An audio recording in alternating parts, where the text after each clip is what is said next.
Minsan ba napansin mo na iba ang ugali mo kapag mag-isa ka, kumpara kapag kasama mo ang grupo? Yung mga desisyon na alam mong hindi mo gagawin mag-isa, pero kapag kasama mo ang barkada, parang nagiging normal na lang. Ito ang isa sa mga pinaka-misteryosong bagay sa human psychology.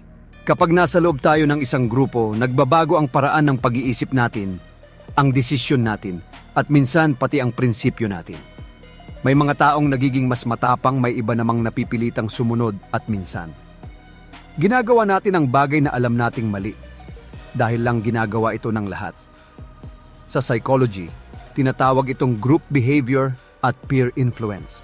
Isang tahimik ngunit makapangyarihang puwersa na nakakaapekto sa halos lahat ng tao kahit hindi nila napapansin. Bago tayo magsimula, kung gusto mo ng mga ganitong topic tungkol sa human psychology, emotions at behavior, huwag mong kalimutang mag-subscribe dito sa ating channel para lagi kang updated sa mga bagong kaalamang ibabahagi ko. 1. Kapag lahat sumunod. Ang sikolohiya ng group behavior na kumokontrol sa desisyon mo. Isipin mo ang sitwasyong ito.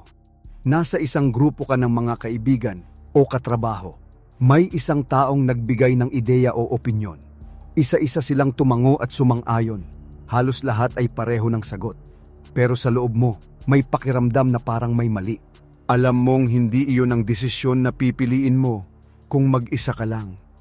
Pero dahil halos lahat ay sumang-ayon na, unti-unti mong nararamdaman ang pressure na sumunod na rin. Sa huli, tumango ka na lang din. Hindi dahil naniniwala ka, kundi dahil ayaw mong maging iba sa grupo. Ito ang isa sa pinakamalakas na puwersa sa human psychology. Tinatawag ito ng mga psychologist na group behavior at peer influence. Kapag nasa loob tayo ng isang grupo, nagbabago ang paraan ng pag-iisip natin. Kahit ang isang taong matalino o may matibay na prinsipyo ay maaaring maapektuhan ng opinyon ng nakararami. May isang sikat na eksperimento sa psychology kung saan pinapakita ito ng malinaw. Pinaupo ang isang tao sa loob ng isang grupo. Hindi niya alam na ang ibang tao sa paligid niya ay bahagi ng eksperimento. May ipapakitang simpleng tanong. Halimbawa, alin sa mga linya ang magkasing haba?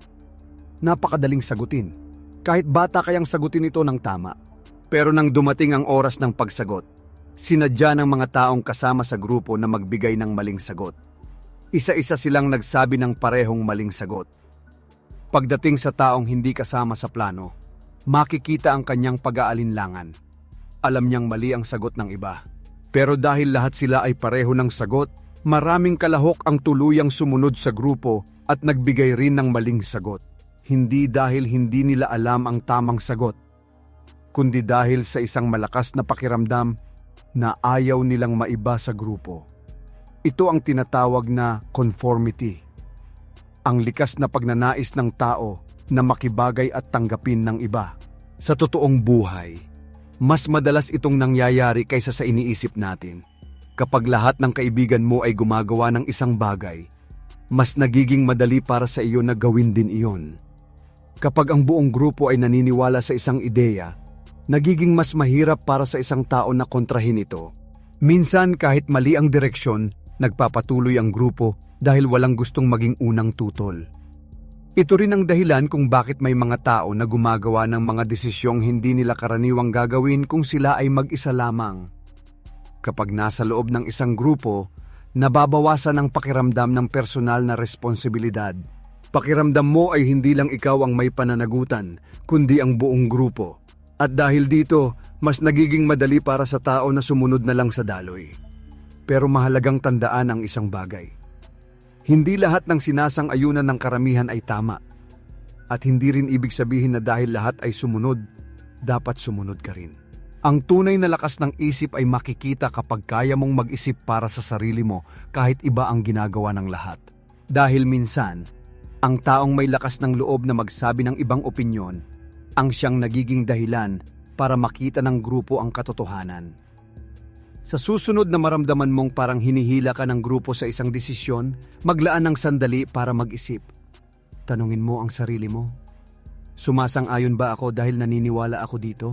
O sumasang-ayon lang ako dahil ginagawa ito ng lahat? Sa psychology ng grupo, isang simpleng tanong lang ang kayang magbalik ng kontrol sa sarili mong desisyon. 2. Bakit nagiging iba ang ugali mo kapag nasa grupo ka? Napansin mo na ba na may mga bagay na hindi mo gagawin kapag ikaw lang mag-isa? Pero nagagawa mo kapag kasama mo ang isang grupo. Kapag mag-isa ka, mas maingat ka. Mas iniisip mo ang mga posibleng mangyari. Mas kontrolado mo ang sarili mong desisyon. Pero kapag nasa barkada ka o nasa loob ng isang grupo, parang may nagbabago. Minsan nagiging mas matapang ka. Minsan naman nagiging mas impulsive ka. At may mga pagkakataon na ginagawa mo ang isang bagay kahit alam mong hindi iyon ang normal mong gagawin. Sa psychology, ito ay tinatawag na peer influence. Ang peer influence ay ang impluwensya ng mga taong nasa paligid mo na nakakaapekto sa paraan ng pag-iisip mo, sa emosyon mo, at sa mga desisyon na ginagawa mo. Ang totoo, likas sa tao ang gustong mapabilang. Gusto nating tanggapin tayo ng grupo. Gusto nating maramdaman na parte tayo ng isang samahan. Dahil dito, ang isip natin ay kusang nag-a-adjust para makibagay sa mga taong kasama natin. Kapag napansin mong ang grupo ay masayahin at palatawa, mas nagiging komportable kang ipakita ang ganitong side mo. Kapag ang grupo ay mahilig sa risk o sa mga bagay na medyo mapanganib, may posibilidad na maimpluwensyahan ka rin na subukan iyon. Hindi dahil gusto mo talaga, kundi dahil ayaw mong maramdaman na naiiba ka. May isa pang dahilan kung bakit nagbabago ang ugali ng tao kapag nasa grupo. Kapag maraming tao ang magkakasama, nababawasan ang pakiramdam ng personal na responsibilidad. Parang nahahati ito sa lahat ng miyembro ng grupo. Dahil dito, mas nagiging malakas ang loob ng isang tao na gumawa ng bagay na hindi niya gagawin kung siya lang mag-isa. Halimbawa, ang isang taong tahimik at mahiyain kapag mag-isa ay maaaring maging mas maingay at mas agresibo kapag nasa loob ng barkada. Hindi ibig sabihin nito na nagpapanggap siya. Ang nangyayari ay lumalabas ang ibang bahagi ng kanyang personalidad dahil sa impluwensya ng grupo. Sa psychology, tinatawag din itong de-individuation. Ito ang estado kung saan ang isang tao ay mas nagiging bahagi ng grupo kaysa sa pagiging isang individual. Kapag nangyari ito, ang mga desisyon ng tao ay mas nakabase sa ginagawa ng grupo kaysa sa sarili niyang prinsipyo. Ito rin ang dahilan kung bakit may mga sitwasyon na ang isang grupo ng ordinaryong tao ay nagagawa ang mga bagay na hindi nila gagawin bilang individual. Pero mahalagang maunawaan na hindi lahat ng peer influence ay masama. May mga grupo na nagtutulungan para maging mas mabuting tao ang bawat isa. May mga barkada na nagtutulungan para magtagumpay sa pag-aaral, sa trabaho o sa mga pangarap sa buhay. Sa ganitong sitwasyon, ang peer influence ay nagiging positibong puwersa. Ang tunay na susi ay pagiging mulat. Kapag alam mo kung paano ka naaapektuhan ng mga taong nasa paligid mo, mas nagiging madali para sa iyo na kontrolin kung hanggang saan mo hahayaang maimpluwensyahan ang sarili mo. Mahalaga ang pagkakaroon ng grupo, pero mas mahalaga pa rin na hindi mawala ang kakayahan mong mag-isip at magdesisyon bilang sarili mong tao. 3. Ang lihim ng peer pressure. Paano ka tahimik na kinokontrol ng grupo? May mga pagkakataon sa buhay na pakiramdam mo ikaw ang nagdedesisyon. Pakiramdam mo ikaw ang pumipili kung ano ang gagawin mo, kung ano ang sasabihin mo, at kung ano ang paniniwalaan mo. Pero kung susuriin mong mabuti, may mga sitwasyon na hindi mo namamalayan na ang desisyon mo ay unti-unting naaapektuhan ng mga taong nasa paligid mo. Ito ang tinatawag sa psychology na peer pressure. Kapag naririnig ng mga tao ang salitang ito, madalas nilang iniisip ang malinaw na pressure. Yung may taong pilit kang hinihikayat o pinipilit na gawin ang isang bagay. Pero ang totoo, ang pinakamalakas na uri ng peer pressure ay hindi yung halata. Ito yung tahimik. Ito yung hindi sinasabi ng direkta. Halimbawa, nasa loob ka ng isang grupo ng kaibigan. May ginagawa silang isang bagay na hindi ka sigurado kung gusto mong gawin. Walang direktang nagsasabi sa iyo na sumali ka. Walang nag-uutos. Pero napapansin mo na lahat sila ay ginagawa ito. Nagtatawanan sila. Parang normal lang sa kanila. Unti-unti mong nararamdaman ang isang tahimik na tanong sa isip mo. Paano kung ako lang ang hindi sumali? Paano kung ako lang ang tumanggi? Paano kung isipin nilang iba ako sa kanila? Dito nagsisimulang gumana ang peer pressure. Hindi dahil may pumipilit sa iyo, kundi dahil ayaw mong maramdaman na hindi ka kabilang sa grupo. Sa psychology, may malalim na dahilan kung bakit napakalakas ng ganitong impluensya. Ang tao ay likas na sosyal na nilalang. Sa loob ng libu-libong taon ng kasaysayan ng tao, ang pagiging bahagi ng isang grupo ay mahalaga para sa kaligtasan. Ang mga taong napapalayo sa grupo noon ay mas nahihirapang mabuhay. Dahil dito, ang utak ng tao ay naging sensitibo sa pagtanggap at pagtanggi ng ibang tao. Kapag pakiramdam natin na tanggap tayo ng grupo, nakakaramdam tayo ng seguridad. Kapag pakiramdam natin na maaari tayong maiba o ma-reject, nagkakaroon tayo ng discomfort o kaba.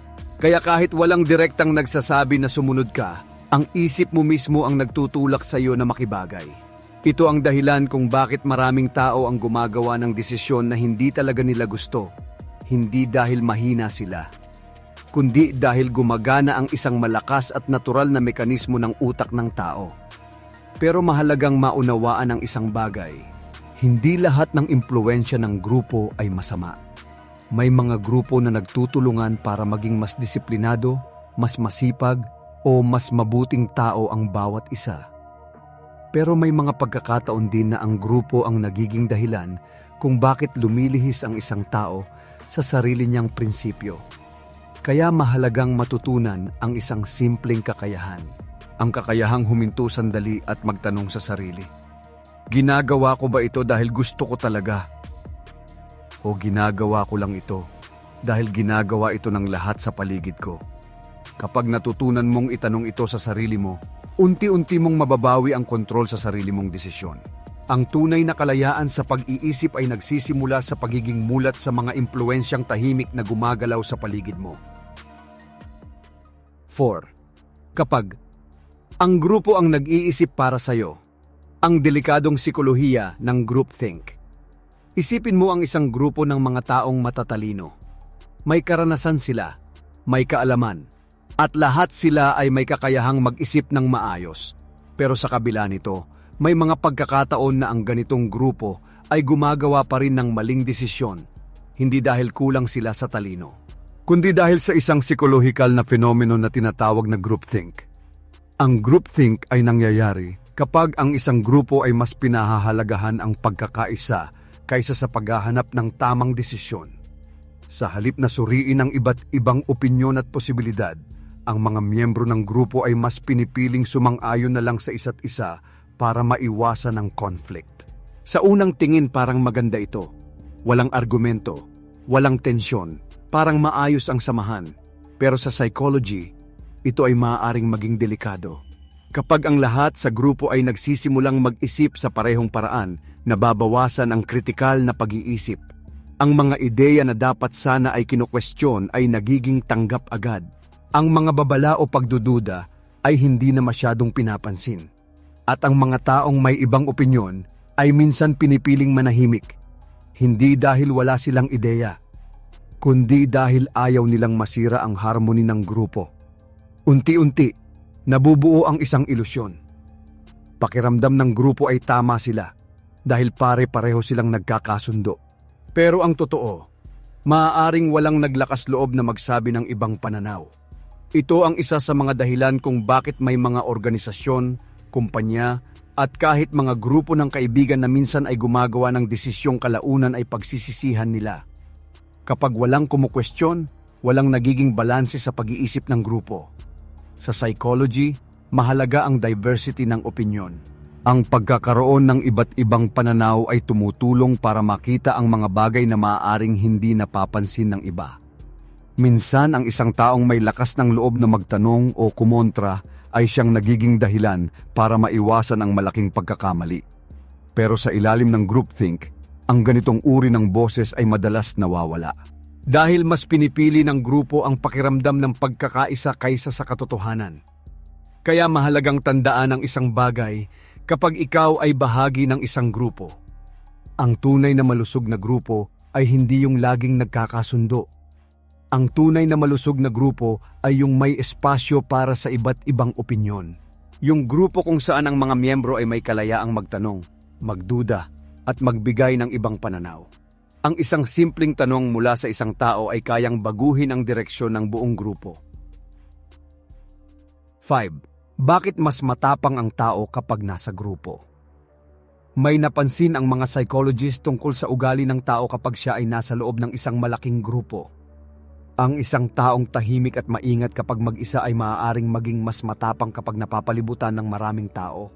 Ang isang taong hindi basta-basta gagawa ng risky na bagay kapag nag-iisa ay maaaring sumubok kapag kasama ang barkada o nasa loob ng crowd. Ang tanong ay bakit nangyayari ito? Bakit nagbabago ang lakas ng loob ng tao kapag nasa loob siya ng grupo? Sa psychology, may isang konsepto na tinatawag na crowd behavior. Ito ay tumutukoy sa pagbabago ng ugali ng isang tao kapag siya ay nasa loob ng maraming tao na kumikilos sa parehong direksyon o emosyon. Kapag nasa crowd ang isang tao, may dalawang mahalagang bagay na nangyayari sa kanyang isip. Una ay ang pakiramdam ng anonymity. Kapag ikaw ay nasa gitna ng maraming tao, pakiramdam mo ay hindi ka gaanong napapansin bilang isang individual. Hindi tulad kapag nag-iisa ka, kung saan ang bawat kilos mo ay parang mas malinaw at mas nakikita. Sa loob ng crowd, parang natatago ang identity mo sa dami ng tao. Dahil dito, mas nagiging malakas ang loob ng tao na gumawa ng mga bagay na karaniwan ay iiwasan niya kapag siya ay mag-isa. Ikalawa ay ang emotional contagion. Ito ang proseso kung saan ang emosyon ng isang tao ay mabilis na kumakalat sa ibang tao sa loob ng grupo. Kapag ang crowd ay masaya, nagiging masaya rin ang karamihan. Kapag ang crowd ay galit o agresibo, ang emosyon na iyon ay maaaring kumalat sa buong grupo. Unti-unti, ang bawat individual ay naaapektuhan ng collective emotion ng crowd. Ito ang dahilan kung bakit may mga sitwasyon kung saan ang isang crowd ay nagiging sobrang energetic, sobrang excited, o minsan ay sobrang agresibo.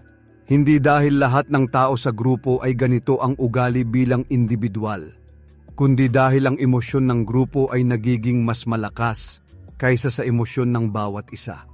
Kapag nagsama ang anonymity at emotional contagion, nagkakaroon ng isang malakas na psychological effect.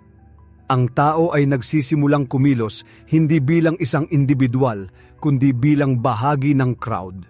Dahil dito, mas nagiging matapang ang kilos, mas mabilis ang desisyon, at minsan ay mas kaunti ang pag-iisip sa posibleng resulta. Pero mahalagang tandaan na hindi lahat ng crowd behavior ay negatibo.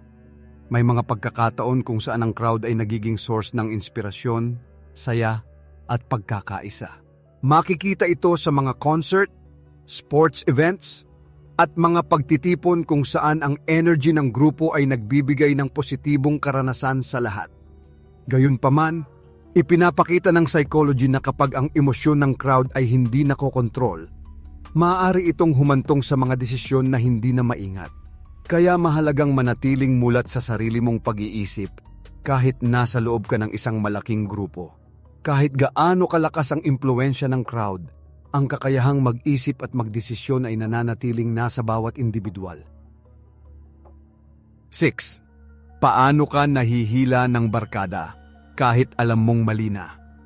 May mga sandali sa buhay na malinaw sa isip mo kung ano ang tama at kung ano ang mali. Alam mo kung ano ang dapat mong gawin. Alam mo rin kung ano ang dapat mong iwasan. Pero kapag kasama mo ang barkada o isang grupo ng kaibigan, minsan nagiging mahirap sundin ang sarili mong paniniwala. Unti-unti kang nahihila sa desisyon ng grupo. Kahit sa loob mo ay may boses na nagsasabing hindi ito tama. Bakit nangyayari ito? Sa psychology may malalim na dahilan kung bakit napakalakas ng impluwensya ng barkada sa desisyon ng tao. Ang isa sa pinakamahalagang dahilan ay ang takot na maiba sa grupo. Bilang mga tao, likas sa atin ang gustong mapabilang. Gusto nating maramdaman na tanggap tayo ng mga taong nasa paligid natin. Kapag may posibilidad na tayo ay maiba o hindi sumang-ayon sa ginagawa ng grupo, nagkakaroon tayo ng pakiramdam ng discomfort. Parang may tensyon sa loob ng isip. Minsan iniisip natin na kapag tumanggi tayo, baka isipin ng iba na hindi tayo marunong makisama. Baka sabihin nilang masyado tayong seryoso. O baka tuluyan tayong ma-out of place sa grupo. Dahil dito, maraming tao ang pinipiling sumunod na lang kahit alam nilang hindi iyon ang tamang desisyon para sa kanila. May isa pang psychological factor na nangyayari kapag nasa loob tayo ng barkada. Ito ang tinatawag na normalization. Kapag paulit-ulit mong nakikita na ang isang bagay ay ginagawa ng mga taong malapit sa iyo, unti-unti itong nagiging normal sa paningin mo. Kahit noong una ay pakiramdam mo ay mali o kakaiba, kalaunan ay nagiging pamilyar na ito. At kapag naging pamilyar na ang isang bagay, mas nagiging madali itong tanggapin. Ito ang dahilan kung bakit ang impluwensya ng barkada ay hindi palaging biglaan. Kadalasan ito ay unti-unti. Sa bawat maliit na desisyon, sa bawat sitwasyon kung saan pinipili mong sumunod kaysa magsalita, dahan-dahan nitong binabago ang mga hangganan ng iyong desisyon. Hanggang sa dumating ang punto na ang mga bagay na dati mong iiwasan ay nagiging bahagi na ng karaniwang ginagawa ng grupo. Pero mahalagang tandaan na ang tunay na kaibigan ay hindi yung mga taong hinihila ka palayo sa sarili mong prinsipyo. Ang tunay na kaibigan ay yung mga taong nire-respeto ang kakayahan mong magdesisyon para sa sarili mo. Yung mga taong kayang tanggapin kahit iba ang pinili mong gawin.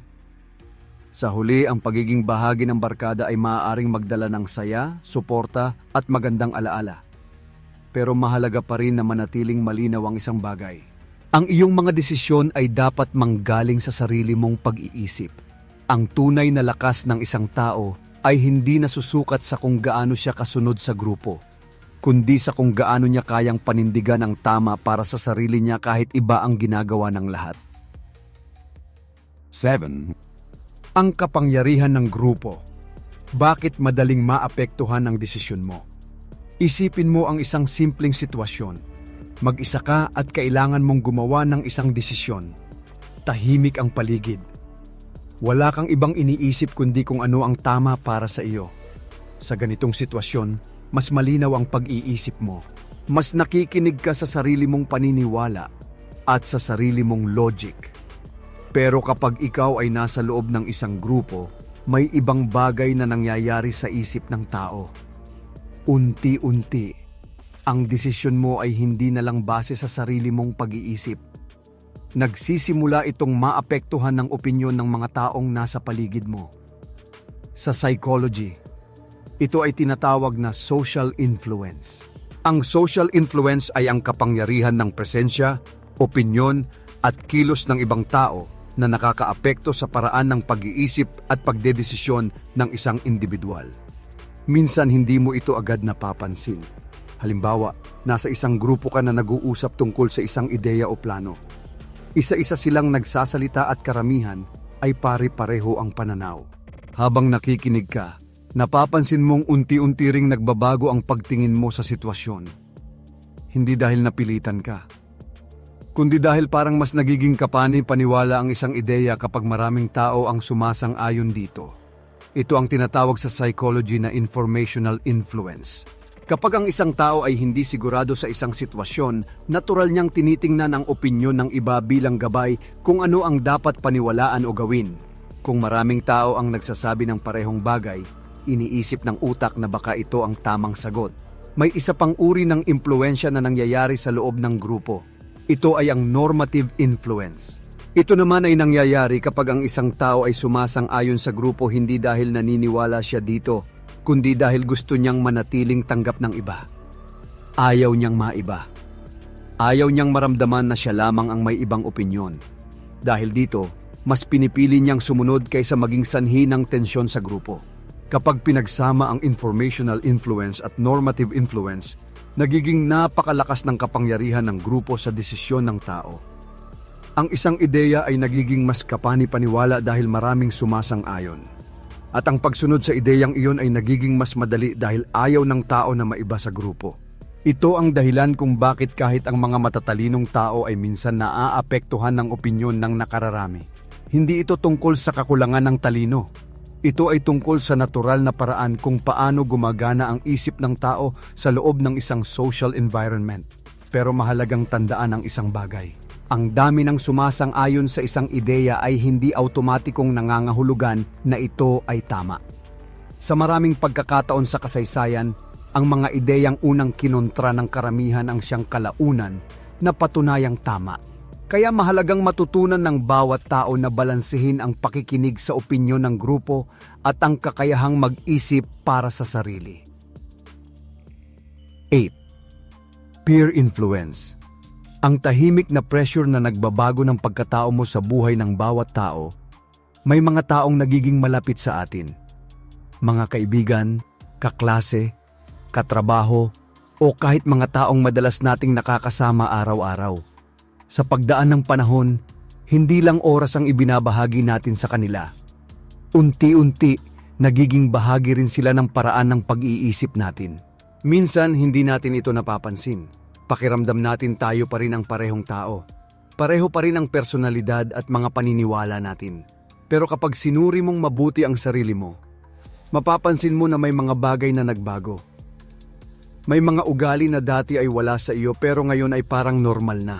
May mga pananaw na dati mong kinokontra, pero ngayon ay parang mas naiintindihan mo na.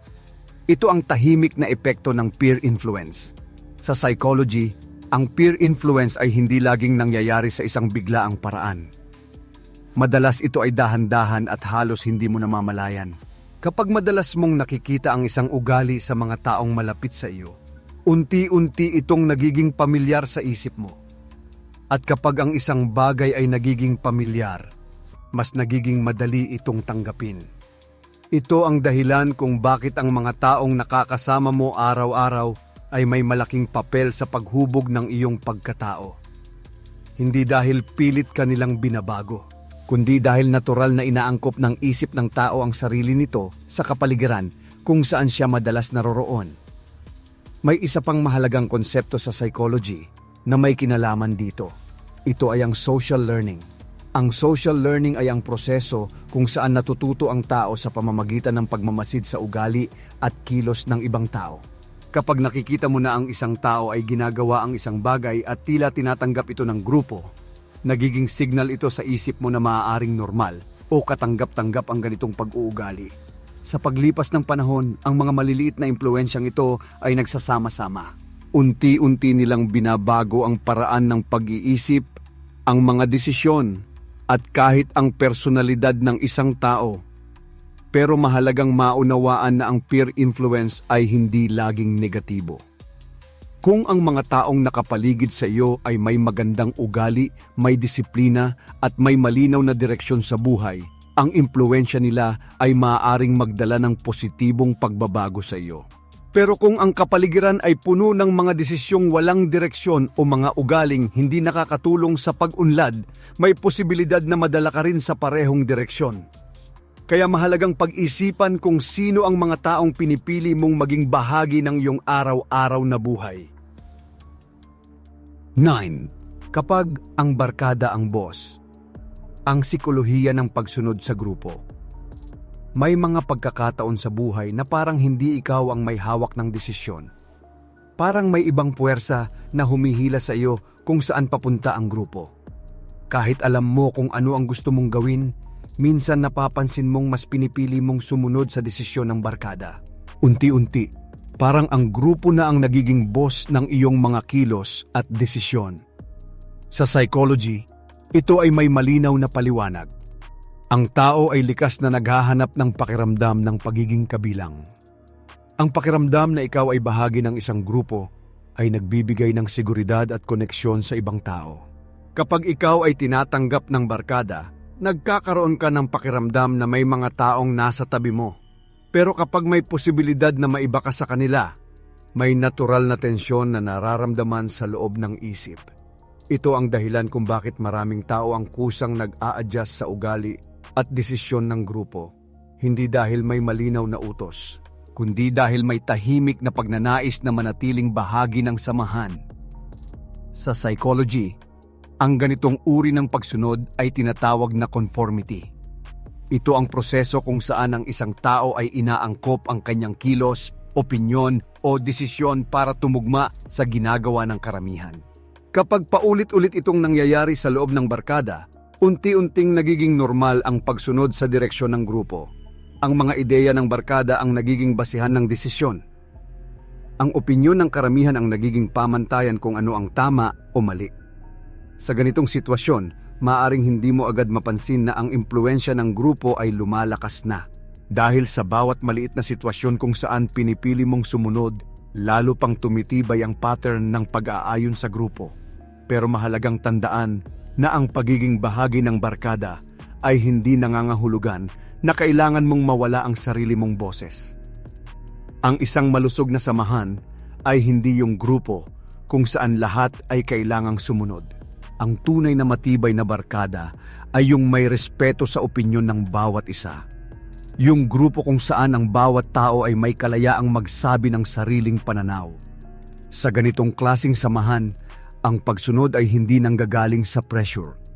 Ito ay nanggagaling sa pag-unawa at respeto sa isa't isa. 10. Hindi mo namamalayan. Paano ka unti-unting kinokontrol ng grupo? May isang kakaibang bagay tungkol sa impluwensya ng grupo.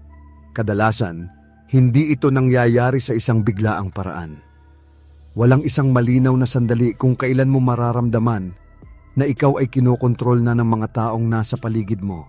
Sa halip ito ay dahan-dahan, unti-unti, halos hindi mo namamalayan. Sa simula, maliit na bagay lang ang inaangkop mo. Isang opinyon na sinang-ayunan mo kahit hindi ka ganap na sigurado. Isang desisyon na pinili mong sundin dahil iyon ang napagkasunduan ng grupo. Isang ugali na sinubukan mong gayahin para mas makibagay sa mga taong kasama mo. Sa bawat maliit na sandali na ito, parang walang malaking pagbabago.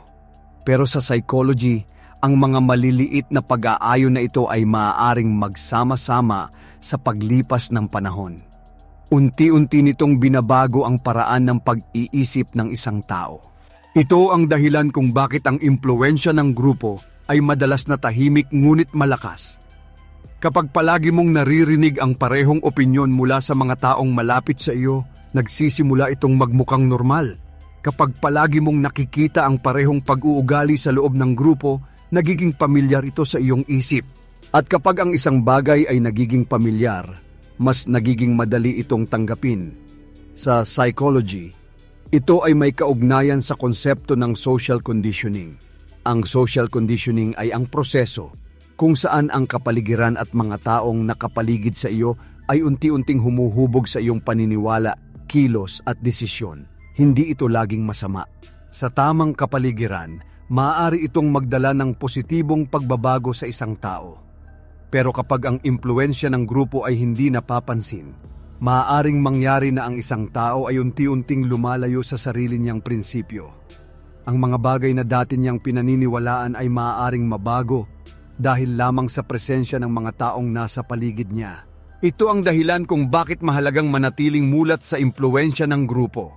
Hindi para iwasan ang pakikisama, kundi para mapanatili ang balanse sa pagitan ng pakikinig sa iba at ng pakikinig sa sarili mong pag-iisip. Dahil ang grupo ay maaaring magbigay ng suporta, ideya at pakiramdam ng pagiging kabilang. Sa bawat kwentong na pag-usapan natin, may isang mahalagang bagay na unti-unting lumilinaw. Ang impluwensya ng grupo ay mas malakas kaysa sa iniisip ng karamihan. Minsan hindi natin napapansin kung paano nito binabago ang paraan ng pag-iisip natin, ang mga desisyon natin at maging ang direksyon ng ating mga kilos. May mga pagkakataon na ang grupo ay nagiging source ng suporta, inspirasyon at lakas ng loob.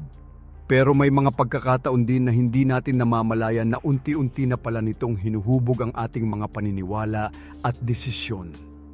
Kaya mahalagang matutunan ng bawat isa ang isang simpleng kakayahan. Ang kakayahang maging mulat. Kapag nauunawaan mo kung paano gumagana ang psychology ng grupo, mas nagiging malinaw kung kailan ka dapat makinig sa iba at kailan mo dapat pakinggan ang sarili mong pag-iisip. Dahil sa huli, ang tunay na kalayaan ng isip ay nagsisimula sa kakayahang magdesisyon ng may kamalayan. Kung gusto mo pang matutunan ang mga ganitong psychology insights tungkol sa human behavior at personal development, mag-subscribe ka na at i-turn on ang notification bell para lagi kang updated sa mga bagong episode dito sa ating channel.